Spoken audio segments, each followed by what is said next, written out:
This is Democracy Now!, democracynow.org, The War and Peace Report. I'm Amy Goodman. As we continue our conversation with the world-renowned author Arundhati Roy, voting has just begun in India, and the largest election the world has ever seen. About 815 million Indians are eligible to vote over the next 5 weeks. The number of eligible voters in India is larger than the total population of the United States and European Union combined.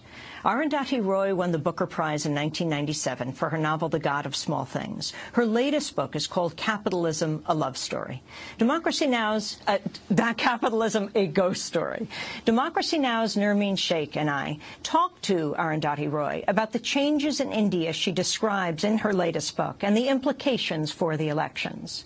So I'm talking about how when you have this kind of control over all business, over the media, over its essential infrastructure, electricity generation, information, everything, then you just field your, pet politicians. And right now, for example, what's happening in India is that one of the reasons that is being attributed to the slowdown of the economy is the fact that there is a tremendous resistance to all of this from the people on the ground, from the people who are being displaced, in the forests, it's the Maoist guerrillas, in the villages, it's all kinds of people's movements, all of whom are, of course, being called Maoists. And now there is you see, these economic policies, these new economic policies cannot be implemented except with coercive state violence. So you have a situation where the forests are full of paramilitary, just burning villages, pushing people out of their homes, trying to clear the land for mining companies to whom the government has signed, hundreds of memorandums of understanding. Outside the forests, too, this is happening. So there is a kind of war which, of course, always existed in India. There hasn't been a year when the Indian army hasn't been deployed against its own people. I'll talk about that later. Since independence, since 1947, But now the plan is to deploy them.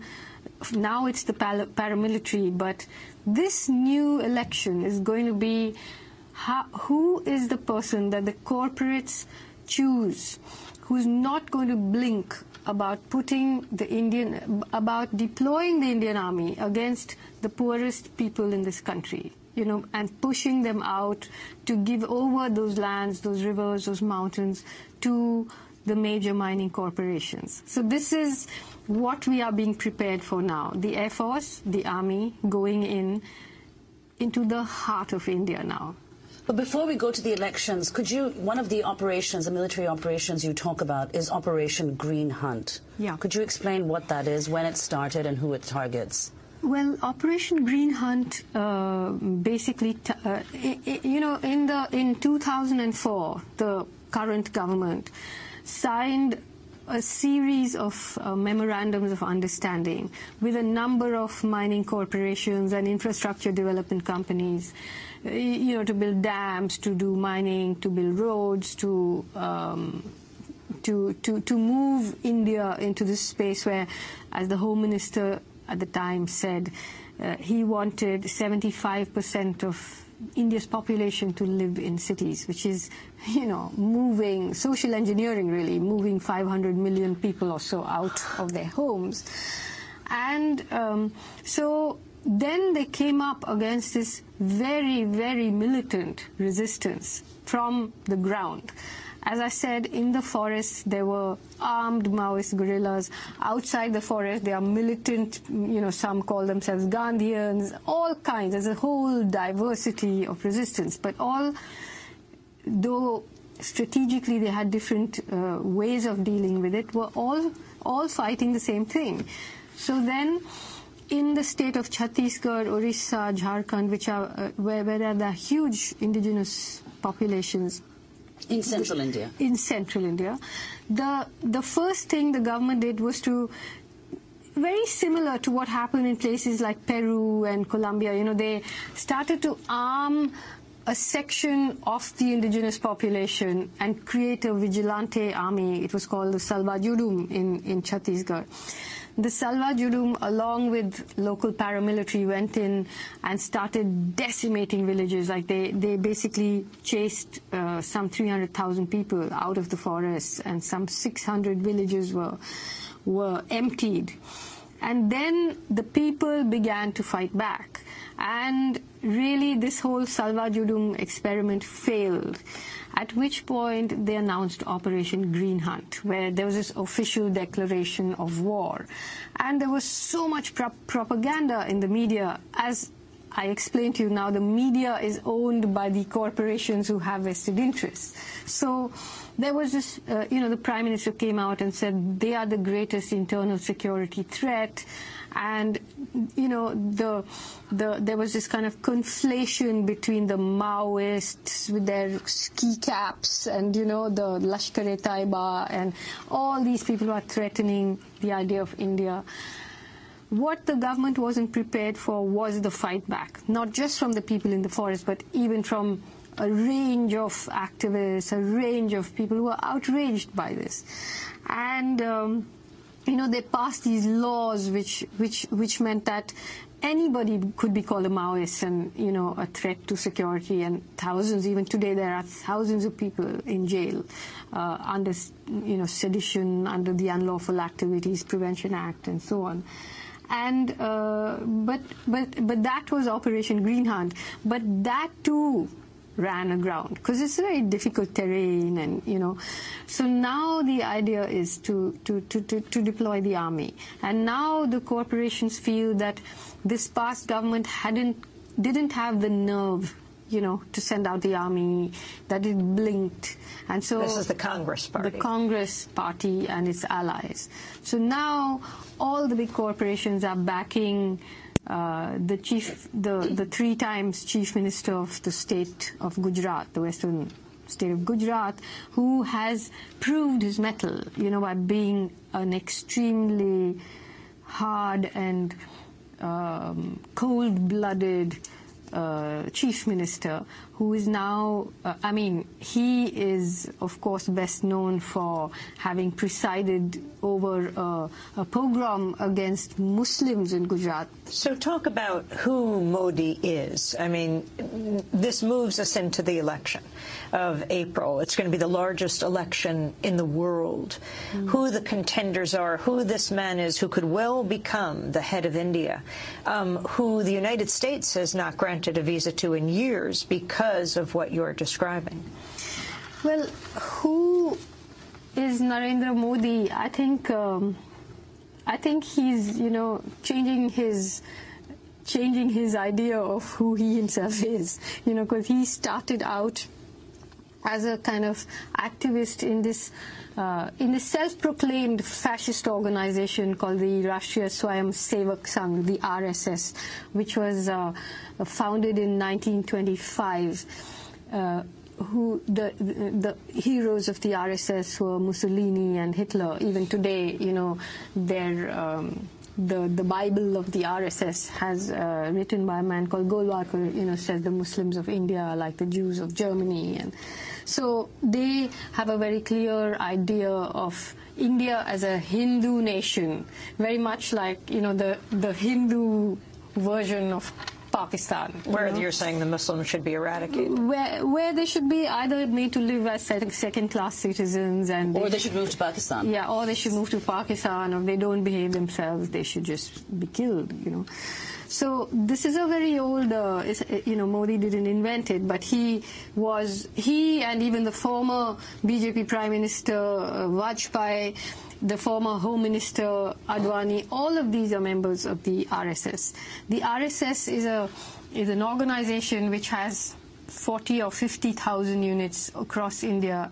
Extremely, they were at one point banned because a former member of the RSS killed Gandhi.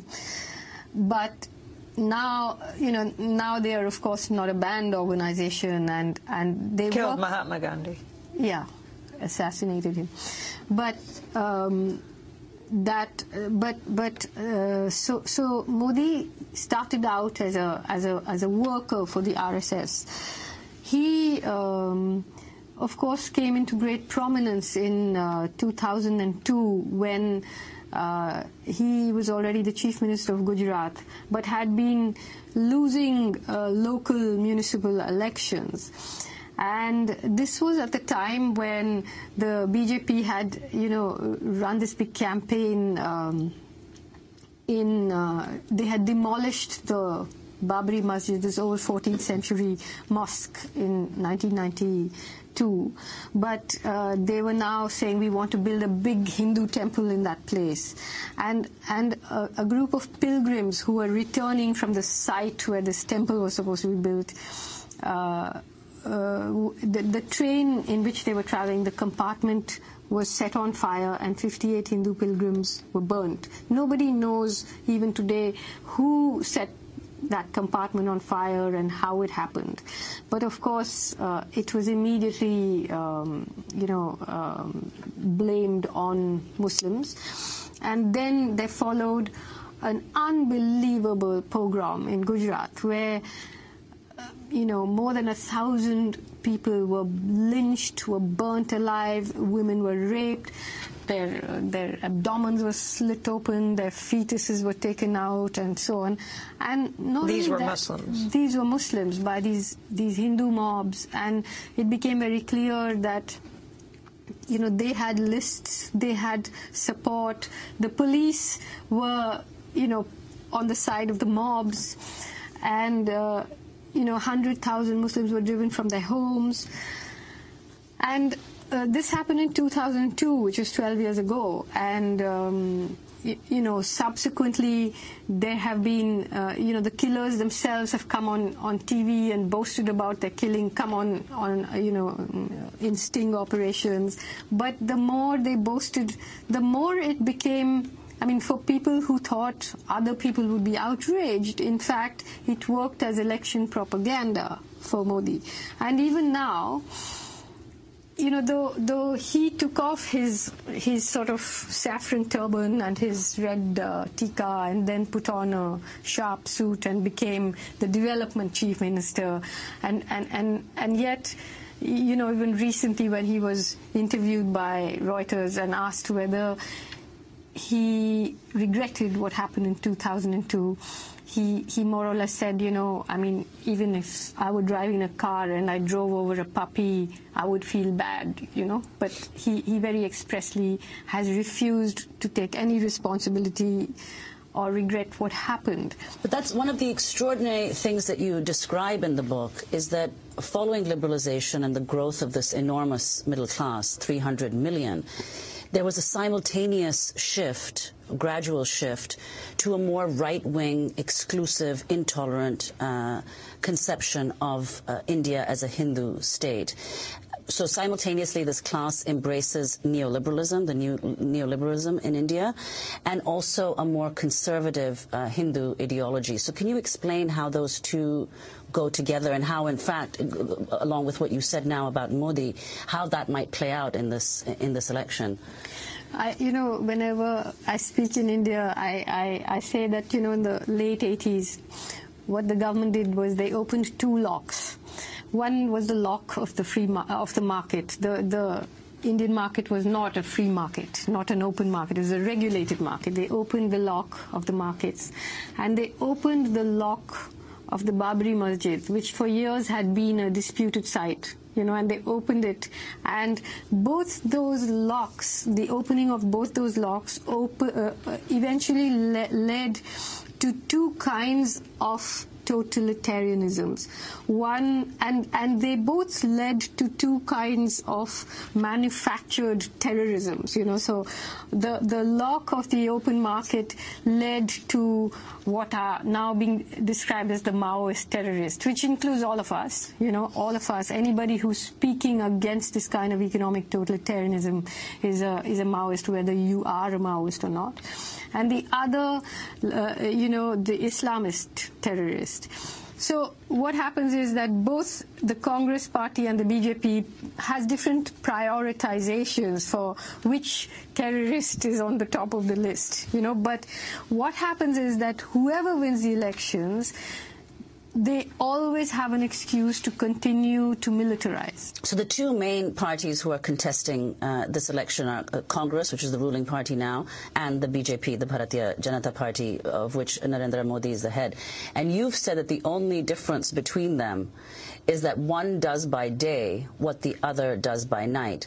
So as far as these policies are concerned, you can see no difference, irrespective of who wins. Yeah, well, when it comes down to the wire, I agree with what I've said, and yet, there is something to be said for hypocrisy, for doing things by night, because there's a little bit of tentativeness there. There isn't this sureness of, we want the Hindu nation and we want the rule of the corporations and so on.